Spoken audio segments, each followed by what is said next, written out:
Do you prefer the desert or the forest? What if you could experience both within a short drive? In our last video, we stayed at Thousand Trails in Palm Springs. While the park itself wasn't great, its location was perfect for exploring nearby areas. I've been watching that thing for an hour and it hasn't moved, so Pam said it's not real. Joshua Tree National Park, where the Mojave and Colorado deserts meet, is just 35 miles from Palm Springs and only a 40-minute drive away from the charming mountain town of Idyllwild. The landscapes feel worlds apart, yet they're so close. That's the beauty of this region. You can choose your favorite or enjoy both in the same day. In this video, we take you through Joshua Tree National Park and even find snow not far away from the desert.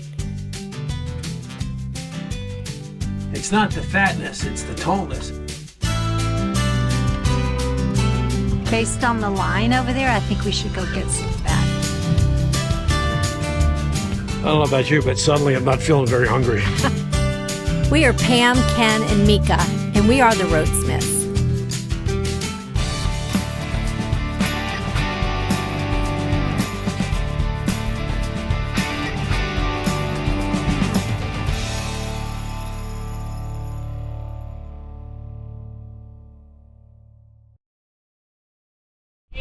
Ken and I are finally leaving on an adventure. We are here in Palm Springs and have been, let's see, what is today? Tuesday?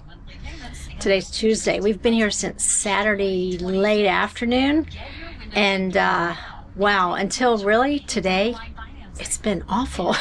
We came in with a sandstorm, like 60 plus mile an hour wind gust, and this campground is totally covered with sand. And then I've been sick since last week, and today is really the first day that I've felt 100%. Finally, we're gonna go check out Joshua Tree, and wanted to take you guys along, but I wanted to show you a little bit of how much Meka's enjoying it outside.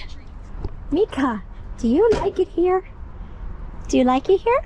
Yeah, you just like to sit and watch all the activities, don't you? So as we're driving into Joshua Tree, oh my gosh, it's so barren out here, but then what do you expect? It's the desert. But this is apparently all BLM land, and you can see people camping all over the place. I'm not so sure I would like to camp out here. There is just nothing out here. Call me like a negative Nelly, I guess.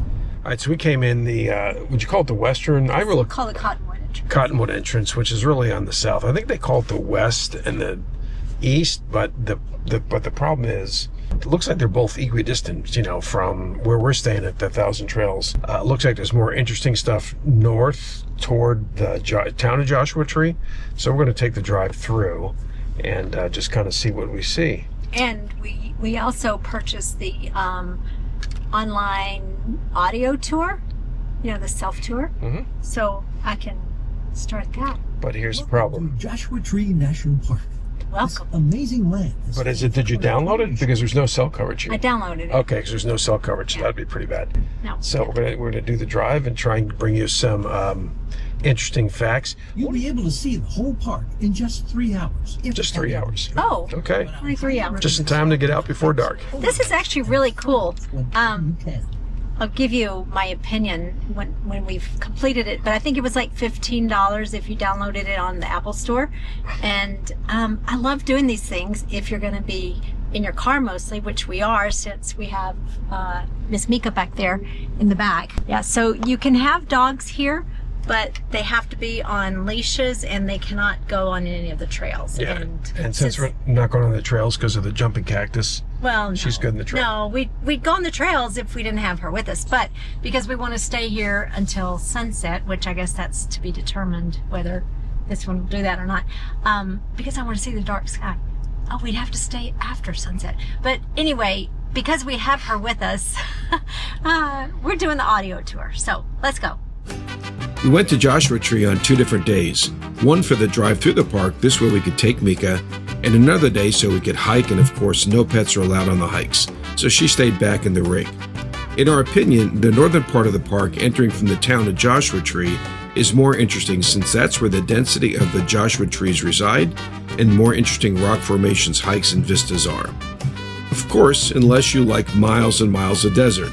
If that's the case, take the southern entrance off of the Interstate 10. Well, it's funny how much the landscape changes quickly because it's been, well, it's still all desert. You can kind of see back behind us here.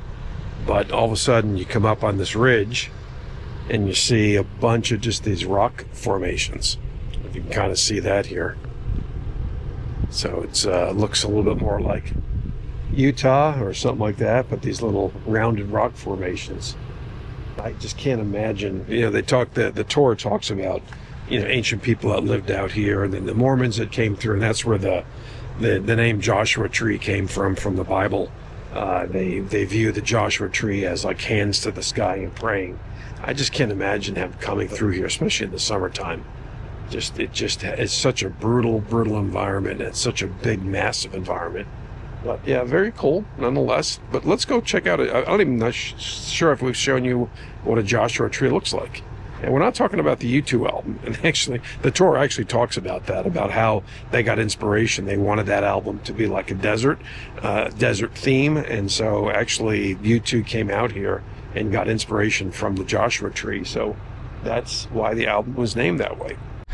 I think Ken may have shown you a Joshua tree back there, but this is a Joshua tree.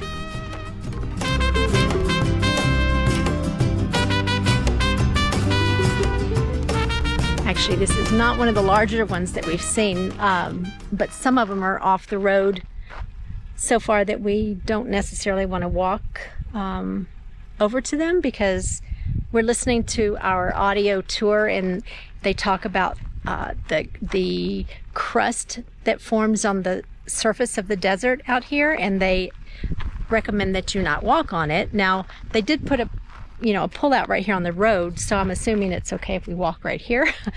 It takes apparently thousands of years for that eco crust, whatever that is, to form, and obviously I don't want to damage the ecosystem here. But an interest, we've learned a lot of facts about these Joshua trees. Number one, they're not actually trees. They are a type of yucca, which makes them in the same family as agaves and those types of things. But they are so slow growing. They only grow approximately a half an inch a year. Can you imagine at a half an inch a year how old this guy must be? Wow, it's crazy. And look how cool. Looks like a woodpecker's gotten into this one and made some kind of a home. But anyway, these things are so cool. And it's really interesting too how you travel from one area of the park to another, and you have pockets of different types of plants, like the teddy bear cactus, cholla cactus that we passed. There was just a giant patch where it was just really thick. The acacia, I'm not sure if I'm pronouncing that correctly. The acacia cactus, there was a patch of those, which sadly we were going through so fast I didn't get a picture of them. And now we've just arrived to this area where the Joshua trees are growing so, nice and big. Oh, speaking of teddy bear cactus, those things do jump, so don't even get close to them. As you travel further north, you'll find several rock formations, including Split Rock and Skull Rock. They're really cool places, so be sure to check them out.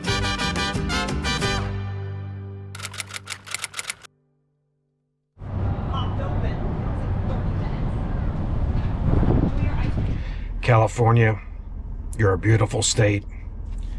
You got to get with the program. That's ridiculous. We had some rain last night, and you'll see up in these mountains they had snow, lots of snow.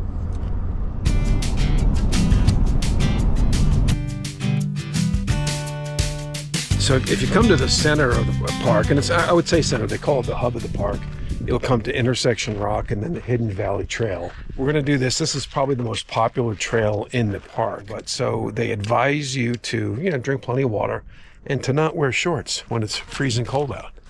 And once again, if you remember the video with the dolly, so Pam wasn't the only one this time that wore shorts. I actually wore shorts. But Texans, we're tough. We're tough. Well, we can do it. Not that tough, because we were going to do the longer hike, the Boy Scout hike, which is 7 miles. And we may do that. We'll have to come back on another day. Not in shorts and not when there's snow on the ground. So this is a short one. But again, from what they say, this is kind of the quintessential hike for Joshua Tree, because you'll see a lot of the rock formations in the valley. valley. It overlooks the valley. Let's go check it out. The Hidden Valley Trail is a 1-mile loop through a scenic valley surrounded by large rock formations. The trail is excellent for families and offers exciting opportunities for rock scrambling. Along the trail are educational signs about local plants and animals. Between the late 1800s and early 1900s, the valley was used by cattle rustlers looking to stay hidden. There are many stories about miners and ranchers who were attacked by the McCaney gang. The trail is considered easy, but there's stairs and rock steps at the beginning and ending of the trail. It's a popular hike, and on busy days, the parking lot can fill up quickly. That's the dreaded teddy bear cactus, otherwise known as the jumping cholla.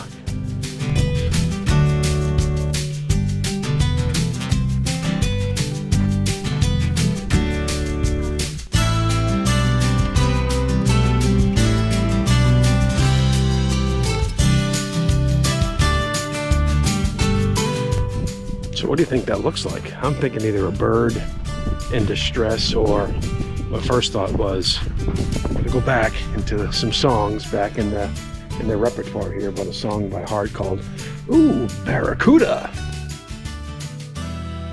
Well, that was a lot of fun. That was the Hidden Valley Trail, and just a 1-mile loop, very easy loop. There's a few steps, and you just have to be careful depending on what kind of shoes you have on, because that granite breaks up into little tiny pebbles, and it can be slippery on those rocks sometimes. But super fun, and definitely recommend anybody going to check that out if you're in the area. So here's a pretty good shot of the valley back here.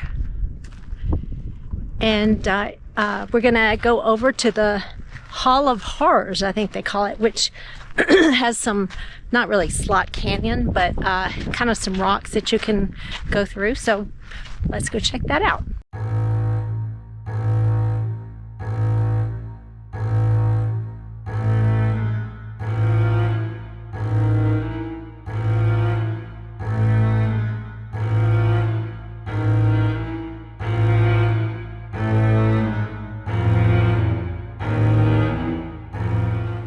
Okay, I'm going in. Let's see if I can do this.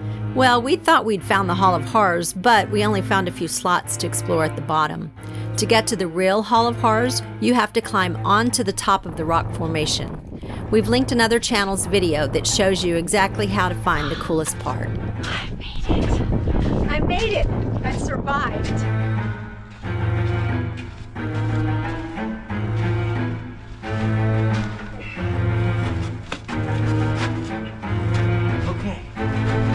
It's not the fatness, it's the tallness.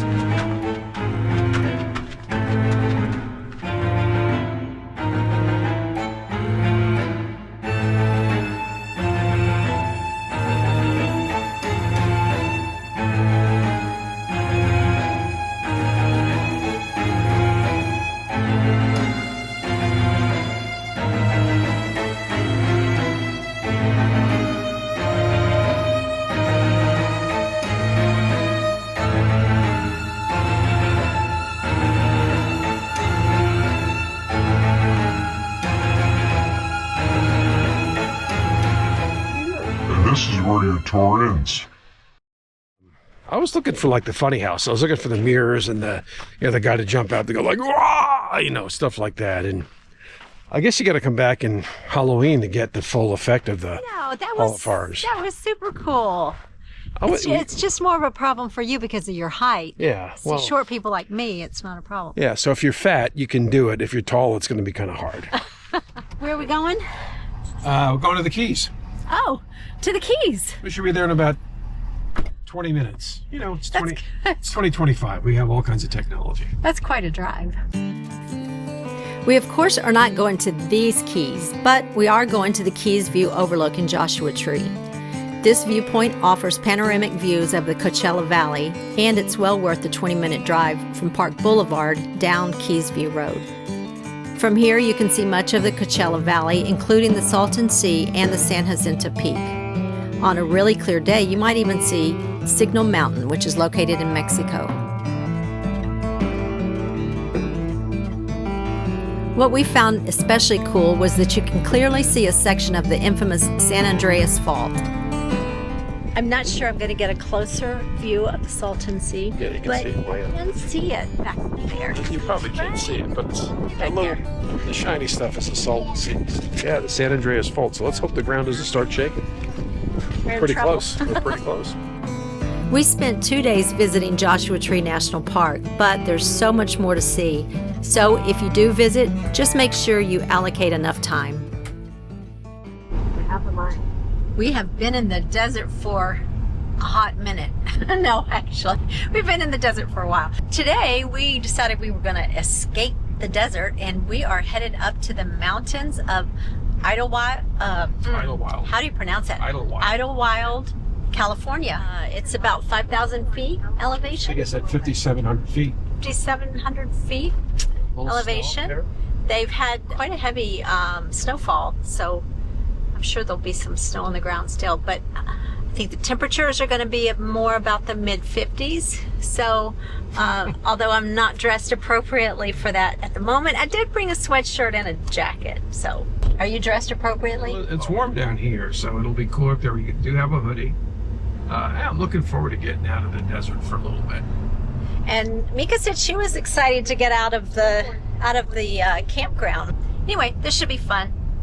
A 50-mile drive from the Thousand Trails Palm Springs is the quaint town of Idyllwild, California. This drive takes you up a winding road that transforms from the desert valley to rocky cliffs to forested hills and meadows. This drive is really interesting. It's obviously very windy and curvy, but it looks like another planet. Look at this. Along the way is Lake Hemet. This is a worthwhile stop, even if it was a little tricky finding the entrance. After a quick stop for lunch we had packed, it was on to the town of Idyllwild. So this is how we picnic with Meka.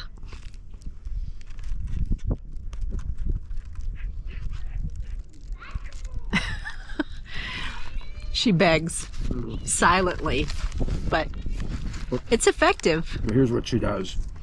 So if like Pam's on one side and I'm on the other side, she's like, Hi, Meka. just wait and see.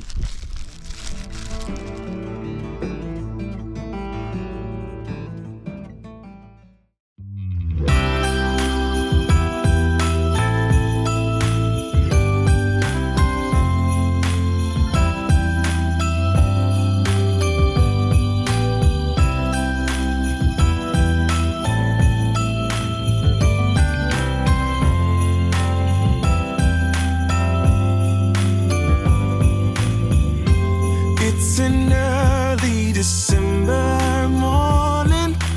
No one but we are.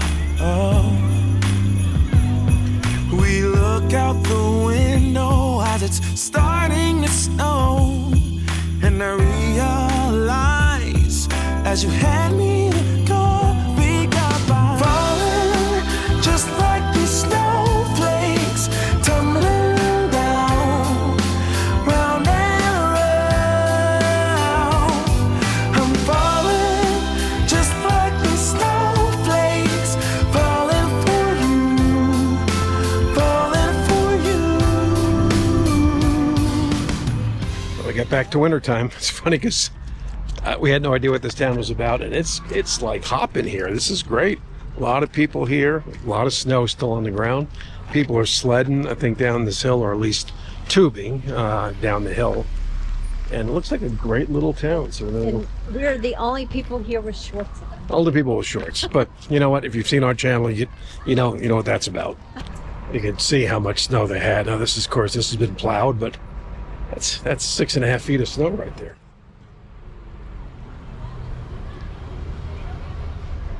I've been watching that thing for an hour and it hasn't moved, so Pam said it's not real. Told you about the eyes, they're just not working the way they used to. I think it's more than just the eyes these days. It's not working. You say I'm falling apart? She's not going to answer that question. Hope they paid that guy to be very, very careful with that paint job. That could have gone wrong really fast. I'm kind of hungry for a Dick's dog. I'm trying to get Pam out of this place right now, and she doesn't want to leave. I'm gonna have to get the truck and come pick her up.